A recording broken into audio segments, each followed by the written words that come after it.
Nigeria's Monetary Policy Committee has decided to increase interest rates once again, now to the highest level in a few years. And from that conversation, we'll also be looking at what's happening in South Africa with public sector workers saying that government has 7 days before the mother of all strikes. And if you are, of course, joining us on this Wednesday, we're getting into career issues with the Career Hub powered by the African Talent Company. And the conversation today is around navigating rising inflation as a salary earner. Those are the things you can expect on Business Edge. You can, of course, also expect African headlines and, of course, international business headlines. We start with the African business headlines. I'm Tolulope Adeleru-Balogun. Welcome. This is Business Edge.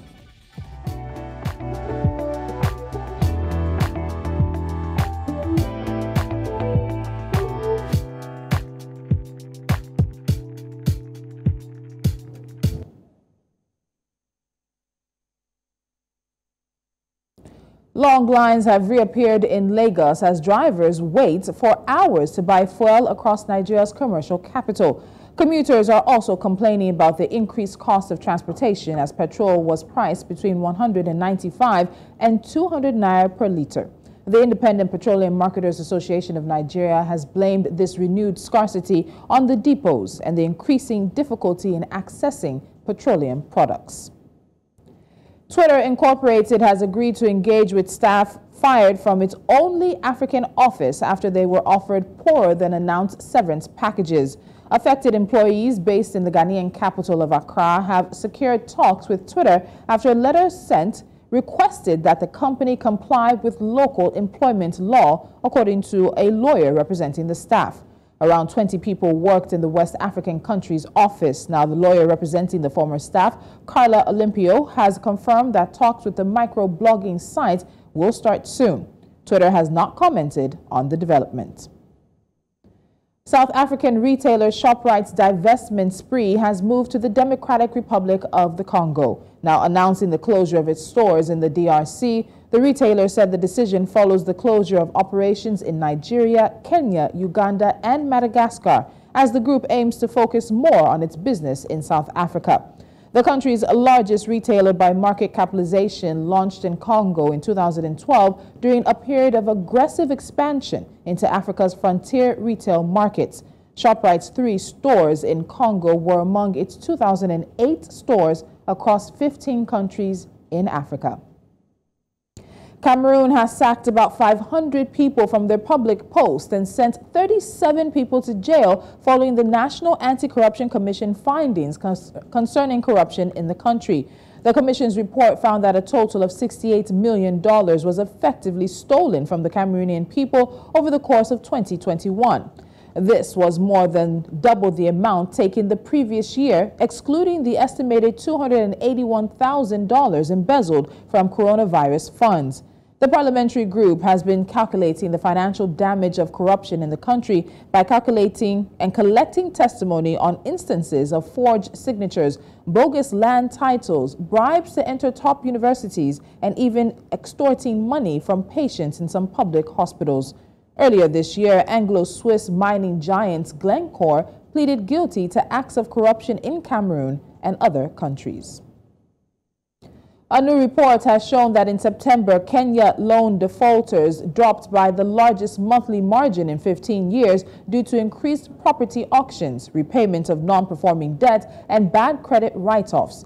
The Central Bank of Kenya data shows that non-performing loans shrank by 13.2 billion shillings between August and September to 491.8 billion shillings, retreating below a $500 billion mark that had been crossed for the first time in June due to large corporate defaults. This is the biggest monthly drop in defaulted loans since June 2007, when it fell by 28.3 billion shillings after the restructuring of bad loans affecting state-owned lenders.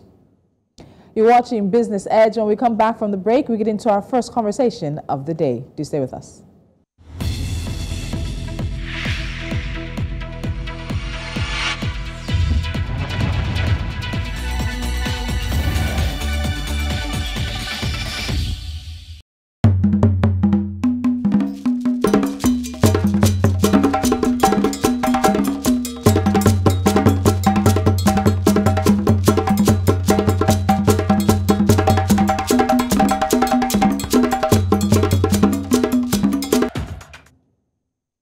Now, inflation has been a major source of focus and conversation over the past several months around the world. And we do not live in a bubble. And just as economies in the West have sought to address rising inflation and cost of living, African economies have also been struggling to tame rising inflation.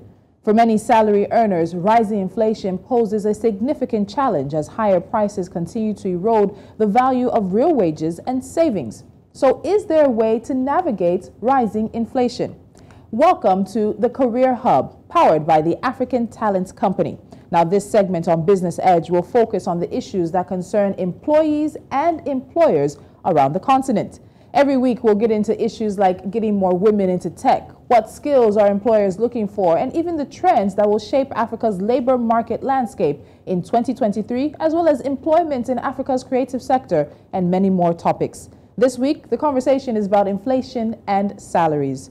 Joining me is Henry Adebisi, Head Finance at Jobberman, Nigeria, as we get into navigating rising inflation as a salary earner. Henry, welcome to the Career Hub on Business Edge. Thank you so much for joining me.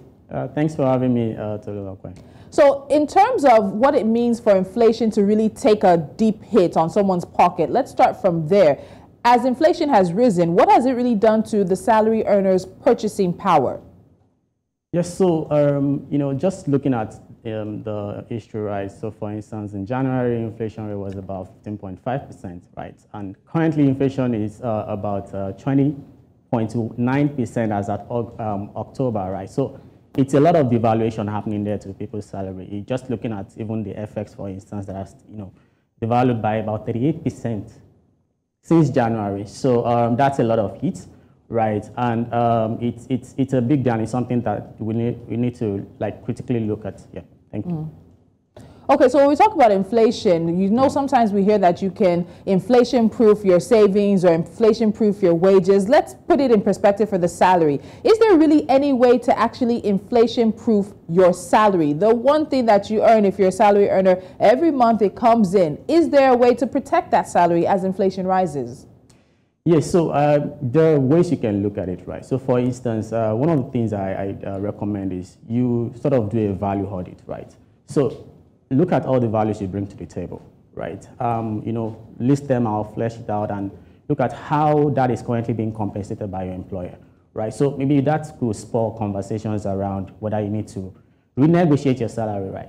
It could also mean even talking from the angle of inflationary impact on your salary, right? So I think those kind of conversations needs to be had, right? But more importantly, you need to look at your budget, right? I think more than ever, it's time to take a good look at how you're spending, right? And how you can, begin to redefine, what you call basic needs, what are your wants, and all of that, right? Yeah. Okay, so you've mentioned budgeting. I know for some people it's a very difficult thing to really, stick to a budget that they create. So, Henry, let's look at this deeper. How effective is budgeting when you have a situation where there's ever increasing inflation? I go to the market today and something that I buy is this price. By the time I come back in a week or 2 weeks with a budget, the price has changed. So can I really effectively budget my way through the sort of issues that inflation brings to me as a salary earner? Yes, I think you still, it's understandable that all of that is happening, right? But you still cannot rule out the what budgeting can do for you, right? For instance, how do you actually think about your budget? At the moment, do you think about it from the angle of, just recording what you already spent, or you're using it to set standards, right? So budgeting should be looked at from the angle of you actually setting standards in terms of what you need to spend money on, right? And, also redefine your priorities, right? It's tough even for businesses, right? So it's sort of important that you take time to, even if you're not familiar with spreadsheets and all of that, if it's going to be papers, right, just document all of these things. Look at, where you're spending the most. Try to cut down, for instance, if you're living quite close to your company and your company is allow remote structure, so why should you still live so close to the company, right? Maybe you want to relocate and live somewhere that has a cheaper cost of living and all of that. So those are the things to consider. But yeah, budgeting is still very key. It helps you to lay out the plan and you're able to follow through, right? And also more importantly, after budgeting is even financial discipline, right? You also need to be quite disciplined when you're taking a look at budget, because if you set the standard and you don't follow them, right, it just overrule the whole point, right? So budgeting and also financial discipline. So budgeting, financial discipline, I think this is also the appropriate time for me to ask you about needs and wants. Of course, we all live in harsh times, some really difficult times where we're tightening our belts, but it's even more important to be able to say, this is what I need versus this is what I want. But we also have this fear of missing out, Henry. And then people are there telling us, YOLO, you only live once. How do we make sure that, especially as a salary earner who's trying to navigate the rising inflation, that we're very, very distinct, and we make that distinction between what our needs are and what our wants are?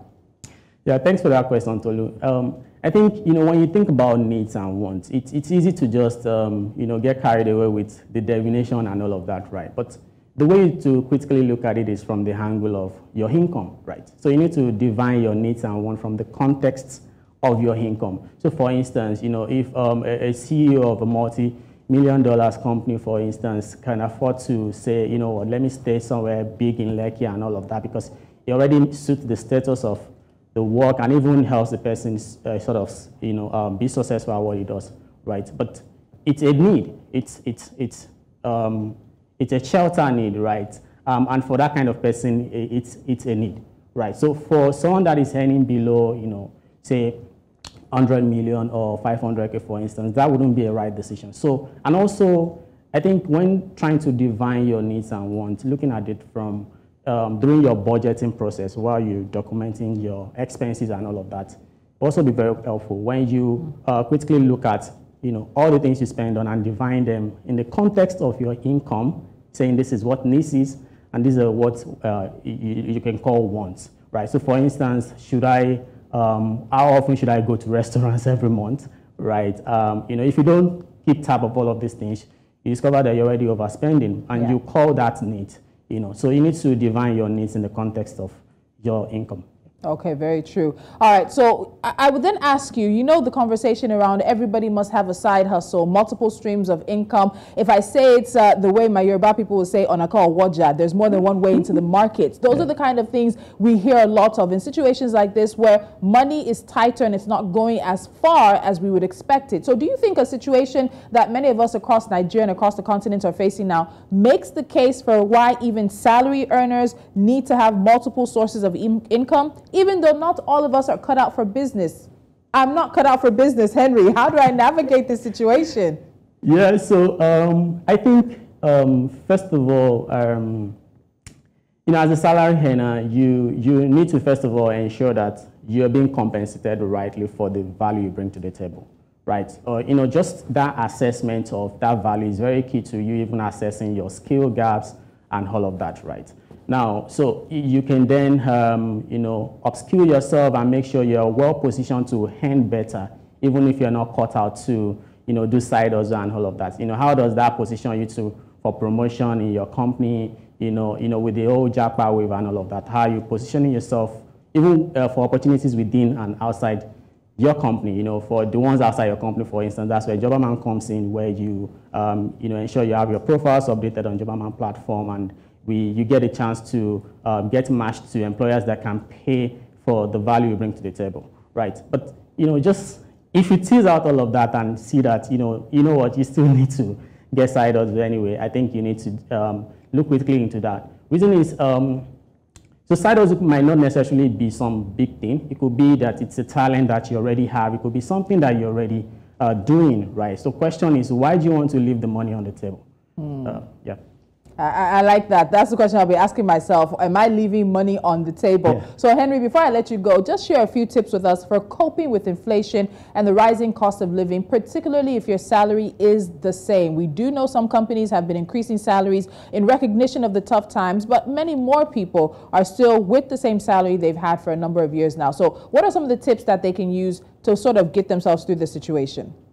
Yeah, I think, like I mentioned earlier, it's the right time to look closely into budgeting, right? It will make a lot of things clearer for you, even from the angle of, when do you say no to spending? When do you say no to, black tax, for instance, and all of that? So it's very key to look at it from angle of budgeting and critically look at what you're spending on, right? You also want to try and invest in yourself. So, that helps you, gives you the potential to earn more, in the shortest possible time. You could pick some quick skills around there that can also help you and boost your earning capacity. All right, Henry Adebisi, Head Finance at Jobberman, Nigeria. Thank you for your time and thank you for joining me on the Career Hub, powered by the African Talents Company. Thank you for having me, Tolulope. All right, you're watching Business Edge. There's much more coming your way. And of course, we still do have international business to let you know what's happening outside of the continent. And NC4 to watch a few stories we're tracking. But right now, we are headed for a quick break.